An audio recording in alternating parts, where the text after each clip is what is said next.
What's going on? Peace and blessings, everybody. Let me start by saying happy blessed birthday to my big sis. We all had a great time this weekend. Really appreciate the invite. Nice turnout, fun, music, food. Everything was immaculate. Really enjoyed it. So thank you again. And many more birthdays for you. Um, well, LDI, let's discuss it. That's what we're here to do. So let's get right into it. Today we're gonna be talking about single women and what they need to do if they want eligible, available single men that are available nowadays. Let me start by saying I listen to both sides, male and female sides, and I hear the gripes on both ends about the women saying there's no good men out here, the men saying there's no good women out here, and everybody reaching higher than their arms can extend. So if we could get everybody to meet in the middle, we might have more matches. So this is mainly for the women. So the single women can get some advice here as to what a man that works a regular 9 to 5, 8 to 4, whatever it is, what he expects from a woman. And this will actually, in my opinion, this will help your chances. So single women, if you're still single and you're above 35, I think you should kind of pay attention to some of this, because this is the kind of the age bracket of the males and females that I speak to is over 35, and they voice their frustrations on what they're looking for. And you know what's crazy? If men and women were better able to communicate, I wouldn't have to play the mediator. They would be able to have these conversations with each other, but the conversations never get to this point. So let me start off by saying, single women, if you're not the breadwinner, if you're not the breadwinner, you have to be able to be the caretaker of the home. Now, when I say the caretaker of the home, I mean you have to be able to cook, clean, upkeep the household, have everyone's schedule in order. Now, keep in mind, women, this is the kind of work that most of y'all actually do. You actually get paid salaries for this type of work. It shouldn't be a big deal for if you're with somebody and you love that person, you're trying to raise a family or set up a family structure, to be able to do these things for your man and for your family. So it shouldn't be a big deal. But if you're not the breadwinner, excuse me, you should be able to do these things. You should be able to keep things organized within the household, schedule set, you know who needs to be where and when they need to be there, how you get in there, what time you need to leave. You have to be a very organized person, because pretty much that's what you would be doing, organizing the household and make sure everyone is where they need to be when they need to be there. Also, for the far as the men, most men when they come home from work, long day's work, they want to relax. It's not much conversation that needs to be had. And unlike with most women, men don't want to discuss what happened in the workplace. That's not a topic of conversation that most men want to discuss, especially if it's a job and not a career. The difference being a career, you pretty much dedicate yourself to a career, where it's something you plan on retiring from. If it's just a job and it's the same cycle every day, you just go there to get your salary, do what you got to do, and you go home. Males tend not to be emotionally attached to those type of situations. In my experience, I notice women become more attached. Oh, that's my home girl. That's my sister at the job. That's my my work wife. That's my work husband. Men don't get into all that. Men been working since the beginning of time. We understand the difference. For the most part, most men, we understand the difference. We come in here to do our job, handle our responsibilities, punch in, punch out, get paid punch in, punch out, and get paid at the end of the week. So I think, in my opinion,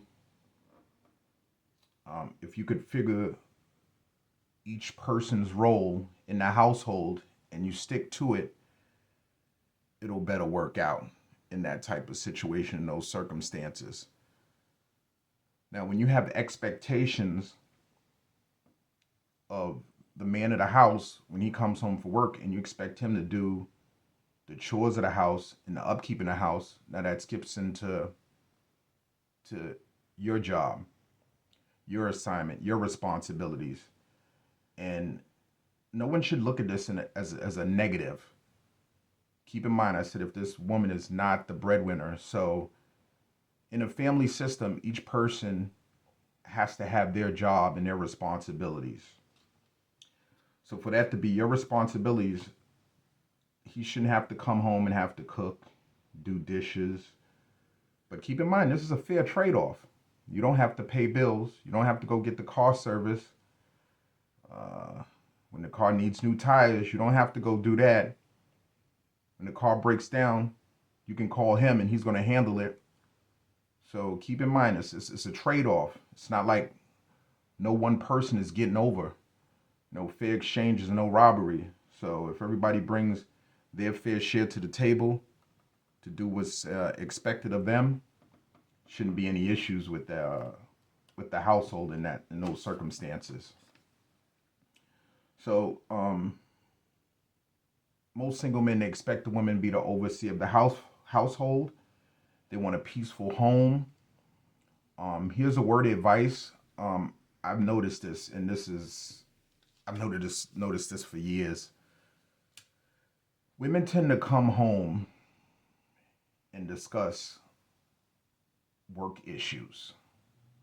We don't care why Ryan did this. We don't care why Tasha was late, and we don't care about all that.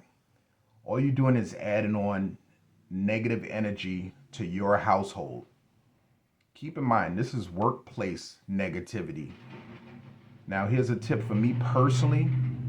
Anything work-related that's negative, I find a person at the workplace to discuss that stuff with. I'm not going to bring that home. I'm not going to call somebody in my personal life and talk about what's going on at work that's negative. Because why would you want to dump all this negative energy onto the person that you care about that's involved in collectively running your household? This information doesn't help your household in any way, shape, or form. So this is what I would recommend. Each party should have somebody, a therapist, and I mean someone professional. Not your buddy, not your friend. You need a professional that's, how can I say this? Let's put it like this. You need a professional isn't going to pick sides. They have no stake in it whatsoever. They're going to give you a logical answer and give you solutions to how to navigate through these situations. So with that being said, I know it's kind of harder for a woman to make that transition and try to separate the two. Like, okay, this has to do with work. I really want to come home and tell my husband about it. But think about the negative energy that you're bringing into your household. Why would you want him to dwell upon that? Why would you dwell upon that? Not to sound selfish, but that's the workplace's problems. That's not your household's problems. So why are we discussing this at home? So what has worked for me, and I highly recommend this, if you want to talk about stuff like that, talk about it with the person at work. Find one person at work so that y'all could talk about that together and leave all that at work. Don't bring that at home with you.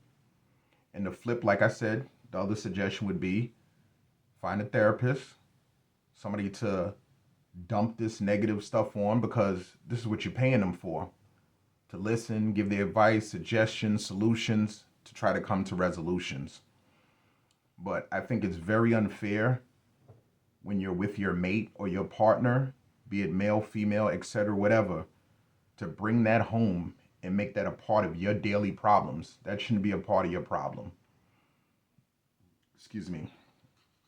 Any issues that you have to sort through that are work related should be sorted through at work.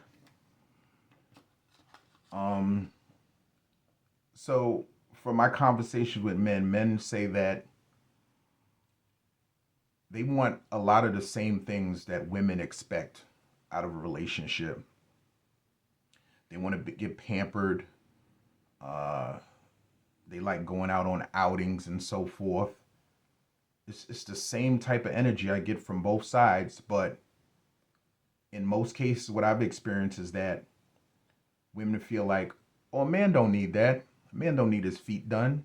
He don't need his a manicure or a pedicure or anything like that. But he does.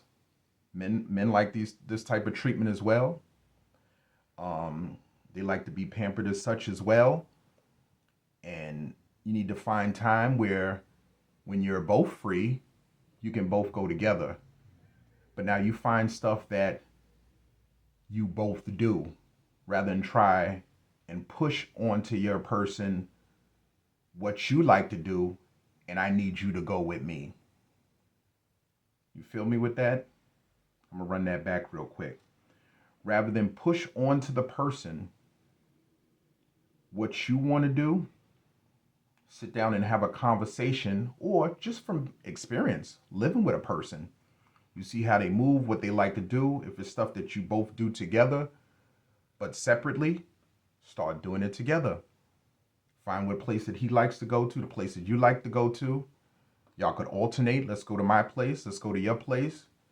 Maybe at one point, one person might say, you know what? I like your place better. And you start going to that one place. But the biggest part is communication. Having communication where you could understand where each person is coming from, where each party is coming from, and what their expectations are. And what's good for you is also good for the other person. Don't think that the spoils and so forth that you expect that they don't expect. So try and get away from the selfishness and, oh, it's all about me. When you start to commit to someone, it should be all about us. It should be less me's, less I's, more we's, more us. You know, a collective situation where y'all figure it out together. Another simple fact, a man doesn't want to have to come home to drama. I know this might be hard for women, but try and keep the drama, the outside drama, because I notice women tend to get involved with everybody else's situations. The mother does this, and my cousin's sister, and oh, this uncle had an affair with this one. Don't bring all that to the household. I mean, if you want to talk about it and it's something that you're talking about, just scarcely, you just touching on it. Oh, you heard what happened with such and such? Okay, cool. But for most case, the majority of men, they have no care and concern for stuff like this. Gossip is for women in most cases. Women like to gossip and talk about other people, and most men want to talk about how can we better our situation? How can we build together to make sure that our household is running properly and such? But in my experiences, most times, and to be honest with you, a lot of times, this is why I don't like sitting on the phone with women. Most time when you get on the phone with a woman, she just starts dumping. As soon as you pick up, hey, how you doing? How was your day? Fine. How was your day? Oh, it was okay, but, and then here goes the dumping. Usually that goes on for like 5 to 10 minutes. She's talking about this person, that person, what happened with this, what happened with that. It becomes where it becomes a very selfish conversation. It's just her talking about what she went through and, oh, I need somebody that's going to listen to me. Who wants to hear negativity? And I'll say it in a percentage basis. I say about 90%, if not more, when women reach out to me, be they friends or whatever the case may be, most times it's discuss negative situations, negative things going on and such. It's usually not a positive discussion. It's a discussion about everybody else's problems and what you think she should do. And when you have issues in your own household and your own relationships or your situationships that you need to sort out yourself, but you're concerning yourself with other people's situations, other people's problems, other people's dilemmas, trying to figure things out for them. What about you and yours? Start tending to you and yours, being more concerned about your household, your immediate family, your loved ones, so that you could set the situation and set the table in your favor, where you're ahead of the eight ball, trying to fix everybody else's problems. They used to always say this, an old saying, clean up your backyard before you clean up somebody else's. So that's pretty much the same said in a different way.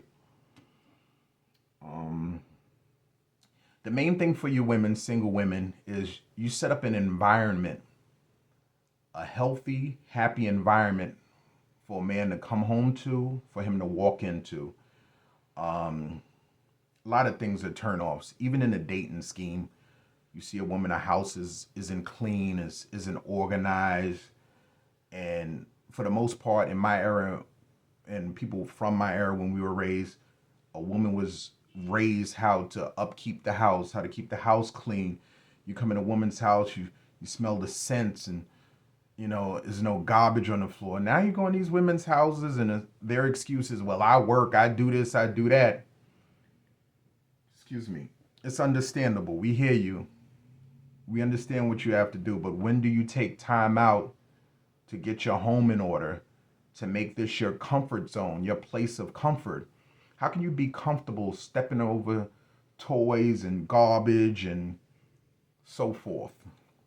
So the main thing is to try and keep your environment happy, healthy, the upkeep of your home, because men look at this, and in most cases, men aren't going to say anything. They see something that's out of place, or this is her habits, this is how she moves. It's just a turn off. And they'll put you in the category that they feel you're fit to fill. But eventually you'll fall out of the category of the wife, partner, etc., because they see that you're not going to be someone that's going to help his situation and his circumstances. You're just going to add on to it. Also, we could speak about far as finances. A man really likes to see that a woman knows how to budget, knows how to save, knows how to shop. She goes to the supermarket with $50. She comes back with 2 or 3 bags, rather than going with $50 and you come back with 4 or 5 items. Because you want crab legs and you want shrimp, and you want the highest of the high. But you got to think about your feeding the household. It's a collective thing. This is something that you do daily, regularly.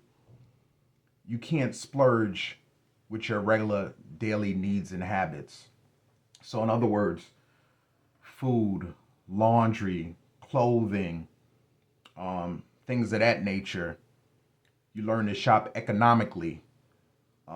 Things that my parents used to do.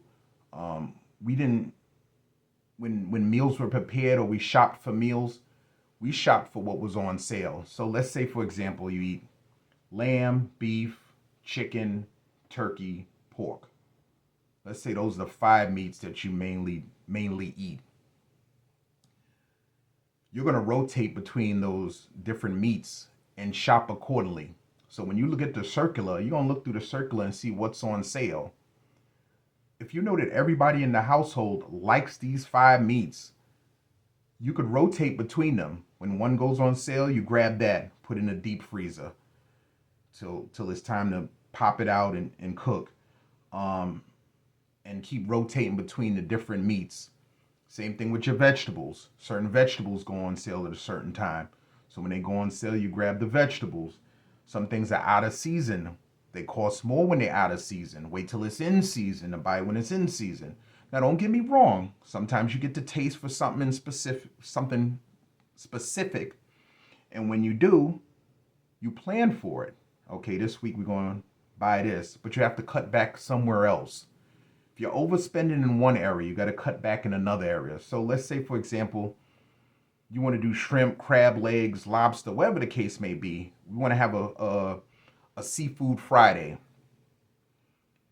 In normal circumstances, say you would have spent, I'm going to just throw a ballpark number out there. Let's say you were spending $200 a month on grocery. Now you see, because you did a seafood thing, you spend $300. So that's an extra $100.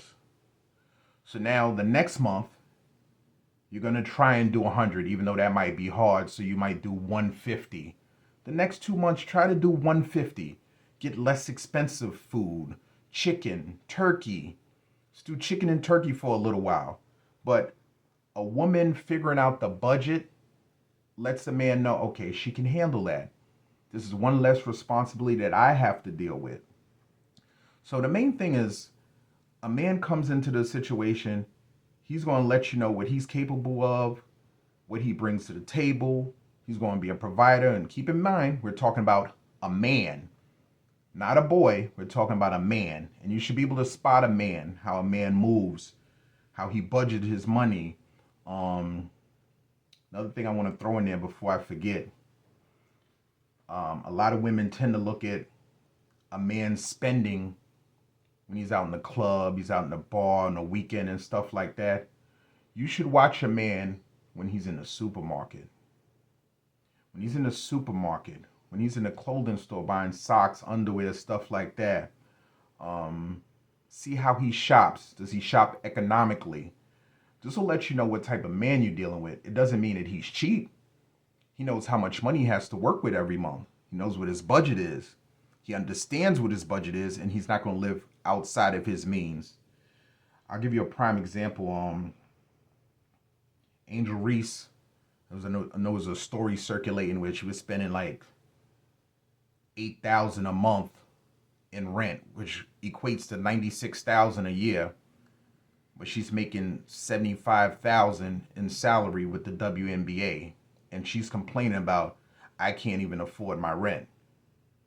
Now flip that and put that same situation on a man plate. A man isn't even going to move into a place that charges $8,000 a month, knowing that the rent is more than his annual salary. That doesn't even make sense. But you understand the similarities between the two. So, like I said, you need to watch a man to see if he is a man, to see how he budgets his money, how he spends. And it's not more so about how he spends on his wants, how he spends on needs, stuff that he buys on a daily basis repetitively, how he shops, and you could see how he wastes, what he wastes, what he doesn't waste, how frugal is he. And like I said, don't get it confused with being cheap. Because when you meet a man, you don't know what he's making. You don't know his budget. If he tells you, you don't know if he's telling you the truth. If y'all just meeting, he doesn't have to be 100% honest with you. But a lot of these questions don't even have to be asked. As you see how a man moves, how he buys stuff, how he shops, does he use cash? Is he charging everything? Those are things to keep in perspective. You got to be aware of this and what kind of man that you're about to partner up with. And women, we looking because we trying to see what type of women we're partnering up with. We see you with excessive spending and you going out to eat every week and you don't hear anything about no home cooked meals. Usually when I ask a woman, so what's for dinner tonight? My main concern is whether she's cooking or whether she's ordering takeout, and eventually questions gonna come, do you know how to cook? Are you a cook? And I've heard a lot of women say it with no regret. Nah, I don't cook. I order takeout, I order this, I order that. And you could see the difference in spending, especially when it's a family. If you're one person, you're a single person, you could get away with getting a $15 plate and it might last you 2 days, depending on how you eat, depending on the person. But if you shopping for an entire household, if you buying individual plates and there's 4 people in the household and it's $60 a pop every day, think about the math. $60 a day, $420 a week. So keep these things in mind. People need to become more aware of the people that they're dealing with and learn the people that they are dealing with. Let me take a sip real quick.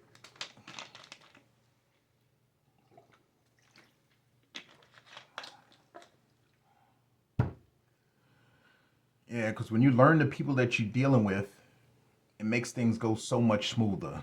You can operate on the same page. You understand what the expectations are from both ends, not just from your end. And like I said, in a lot of cases, just most people just seem selfish. It's more key and concerned about, am I getting what I want? But you need to be more concerned and also concerned with, is the person that you're partner up with getting what they want?